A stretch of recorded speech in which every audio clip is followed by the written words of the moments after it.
네, 오늘도 수예배로 만나게 돼서 하나님께 감사를 드립니다. 기도하고 말씀 나누겠습니다. 살아계신 하나님께 감사를 드립니다. 우리의 마음과 우리의 생각을 하나님께서 지키시며 우리 가는 모든 발걸음 속에 하나님의 성령의 충만함을 허락하여 주시옵소서. 우리 있는 그 현장이, 우리 가는 모든 현장이 하나님의 계획과 하나님의 인도 가운데 있기를 소원합니다. 오늘 예배를 통해서 하나님을 만나며 하나님의 음성을 들으며 하나님이 기뻐하시는 일에 쓰임받을 수 있도록 우리의 마음, 우리의 생각 지켜 주시옵소서. 예수 그리스도 이름으로 기도합니다. 아멘. 네, 이사야서 66장 22절부터 24절까지 말씀 보겠습니다. 이사야서 66장 22절에서 24절입니다. 우리 주일날 본문하고 같은데요. 우리 기도라는 관점으로 같이 또 말씀 나누겠습니다. 내가 지을 새 하늘과 새 땅이 내 앞에 항상 있는 것 같이 너희 자손과 너희 이름이 항상 있으리라. 여호와의 말이니라. 여호와가 말하노라. 매월 초하루와 매 안식일에 모든 혈육이 내 앞에 나와 예배하리라. 그들이 나가서 내게 패역한 자들의 시체들을 볼 것이라. 그 벌레가 죽지 아니하며 그 불이 꺼지지 아니하여 모든 혈육에게 가증함이 되리라. 아멘. 네, 이사야서를 우리 이제 주일날 계속해서 말씀을 나눴는데요. 이사야서를 통해서 하나님이 우리에게 주시는 음성들, 여러분들의 신앙생활 속에 많이 적용되고 응답으로 있기를 정말 예수 이름으로 축복합니다. 네. 이사야서는요, 구약 성경의 복음서라고 얘기할 정도로 하나님의 어떤 마음들, 하나님의 음성들, 하나님의 계획들에 대해서 많이 설명을 하고 있는데요. 이 이사야서를 통해서 우리가 지금 우리 시대의 상황들을 좀 같이 볼 수 있으면 좋을 것 같고요. 그리고 그 당시에 이스라엘 백성들, 유대인들, 하나님의 자녀들이었고 하나님의 백성들이었는데 윤리적으로 도덕적으로 뿐만 아니고 영적으로도 완전 타락해서 우상숭배뿐만 아니에요. 우상숭배를 평소에 삶에서 하면서 하나님에게 또 벌을 받으면 안 되니까 형식적인 뭐 제사 지내는 거, 피제사 드리는 거 이런 건요, 마음은 없지만 이걸 막 하는 거예요. 그렇게 살아왔던 그런 유대인들의 상황들을 볼 때 하나님께서 진노하실 수밖에 없는 거였어요. 그런데 지금 아까 오전에 그런 이제 같이 라인으로 예배를 하면서 지금 이 시대에 일본의 어떤 현장들, 일본에 있는 그 영혼들,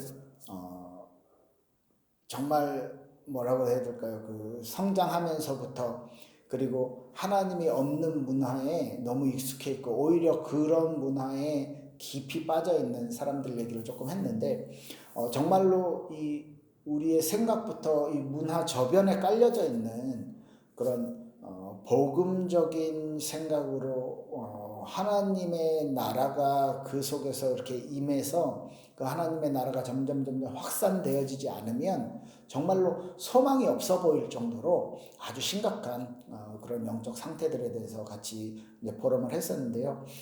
그때 이 이사야가 예언을 하고 이사야가 이사야서를 쓸 때가 영적으로 거의 비슷한 상황이었던 것 같아요. 지금 우리의 현실, 우리의 현장도 마찬가지일 것 같습니다.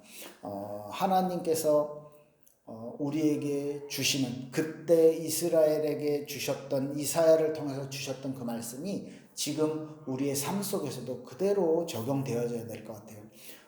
북이스라엘은 아수르에 점령되고, 그리고 남유다는 바벨론에게 앞으로 전쟁에서 지고 점령될 것이다. 그래서 많이 포로로 갈 것이다. 그런데 하나님이 하나님의 때가 되면 이들을 다시 불러 드릴 것이다. 다시 예루살렘을 회복시키시고 시온을 회복시키셔서 하나님이 준비하신 이스라엘의 시온의 영광, 그 시온을 통해서 많은 나라들에게 이 하나님의 영광을 선포하고 그 하나님께 하나님의 영광을 많은 주변 국가들이 하나님께 영광 돌리기 위해서, 하나님께 예배하기 위해서 모이게 될 것이다 라는 이스라엘이 진짜 사명을 감당했을 때, 이스라엘이 진짜 신앙을 회복했을 때 하나님이 주시는 세계에 영향을 주는 세계복음화의 그런 축복들을 주실 것이다 라는 이 말씀이 이사야서의 주된 핵심 포인트거든요. 그래서 영적으로는 지금 저와 여러분들에게는 메시아를 통해서 우리의 마음과 우리의 생각이 완전 이 세상 문화에, 그리고 사단이 주는 문화에 얽매여져 있는데, 이것들을 넘어서는, 이것들을 회복하는 그런 특별한 은혜들, 완전히 사단에게서 해방되어서 하나님과 함께 하게 되는 그 은혜와 그 축복을 누리게 될 것이다 라는 부분에 중요한 말씀을 우리에게 주시는 거죠. 그러니까 영적인 회복. 그래서 이제 새 하늘과 새 땅에 대한 메시지까지. 오늘 22절 보면요, 내가 지을 새 하늘과 새 땅이 내 앞에 항상 있는 것 같이 너희 자손에게 너희 이름이 항상 있게 될 것이다. 하나님께서 회복하시고 하나님이 주시는 이 새 하늘과 새 땅에, 그런 새로운 하나님의 미래에, 하나님이 준비하시고 하나님이 그리시는 그 미래에 너희들과 너희 자손들이 있게 될 것이다. 지금 우리 때는요, 영적으로 힘이 없기 때문에 진짜 세계 복음화에 대해서, 우리가 일본 복음화에 대해서 우리가 그 응답을 다 누리지 못할 수도 있습니다. 그렇지만 우리 후대들에게, 그리고 이 복음의 순수함을 가지고, 이 전도의 순수함을 가진 우리에게, 우리의 이름이 그 후대들과 함께 있게 될 것이다. 하나님의 나라와 함께. 이 축복이 우리에게 약속된 거예요. 23절에 보면 야 여호와가 말하노라, 매월 초하루 매 안식일에 모든 혈육이 내 앞에 나와서 예배할 것이다. 그죠? 하나님이 주시는 미래에는 하나님의 영광이 드러나고 하나님께 영광을 돌려드리는 그 미래, 그 축복이 우리에게 보장되어 있다는 거예요. 그 미래를 위한 기도가 저와 여러분들이 필요할 것입니다. 그래서 오늘 이사야서를 좀 정리하면서 주일 예배랑 연결시켜서 우리가 어떤 기도를 해야 되는지, 주일날 그런 말씀을 드렸어요. 믿음을 가집시다. 그리고 그 믿음이 어디에 근거된 거예요? 하나님의 약속에 근거된 거잖아요. 그래서 말씀 속에서, 그리고 기도하는데 오늘을 어떻게 살아가야 되는지, 오늘 하루를 믿음 가지고 살아갑시다 이렇게 말씀드렸는데요. 그럼 그 믿음 가지고 살아가는데, 그럼 오늘 내가 어떤 기도 해야 될까? 크게 세 가지로, 미래를 위한 기도, 나 자신의 미래를 위한 기도입니다. 나 자신을 위한 기도예요. 내가 하나님의 말씀 앞에서 내가 정말 하나님을 믿는 그 믿음 안에서, 그리고요 말씀이 내게 주어졌을 때, 내게 선포됐을 때 그 말씀이 나에게 아멘으로 받아들여지는 그런 믿음 생활에 대한 분명한 은혜, 그 축복들을 같이 누리고 같이 우리가 회복해야 되겠고요. 두 번째는요, 후대를 위한 기도입니다. 지금 너의 후손이, 그죠? 너의 자손이 항상 있을 것이라 했거든요. 우리가 신앙을 똑바로 가지고 우리가 올바른 신앙생활을 하고 있을 때 우리 후대들에게 이게요, 우리의 후대들에게 이 믿음이 전달되어지는 거예요. 우리 아이들이, 그리고 우리의 후대들이요, 올바른 믿음 안에서 성장해 나가면서 지속적으로 하나님의 축복을 누릴 수 있도록 우리 후대를 위한 기도를 해야 되죠. 그리고 이 세상을 위한 기도를 해야 됩니다. 이 세상이 물론 하나님께서요, 하나님의 때가 되면 세상의 끝이 정말이 올 거고요.